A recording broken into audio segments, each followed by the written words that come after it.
Ladies and gentlemen, the President of the Republic of the Philippines, His Excellency Ferdinand R. Marcos Jr.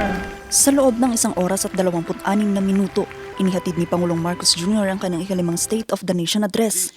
Laman nito ang naging pagtugon ng pamahalaan sa mga kinaharap na isyu ng bansa sa unang quarter ng taong 2026. Kabilang ang pagsirit sa presyo ng produktong petrolyo, maging ng pangunahing mga bilihin. Dito ay binida niya ang programa gaya ng AX. Dito higit 1 milyong mga tsoper ang nakinabang. 10 pisong subsidy para sa mga pampasaherong jeep at UV Express. Nariyan din ang tupad, tuloy pasada, kung saan nagkaroon ng dagdag na kita ang mga tsuper na pampasada. Sa mga programang ito pa lang, milyong-milyong Pilipino, driver man o pasahero, ang nakaramdam ng kaunting ginhawa sa kanilang mga biyahe araw-araw mula nang ito'y nailunsad.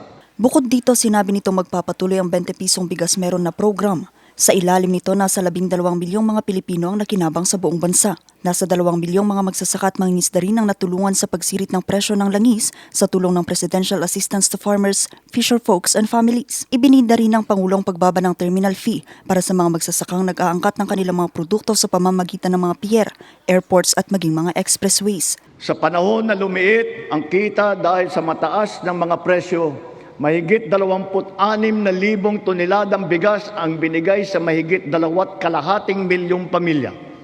At ito'y itutuloy pa natin hanggang umabot sa 8 milyong pamilya na makikinabang. Sa pahayag na ito, umani ng palakpak ang Pangulo.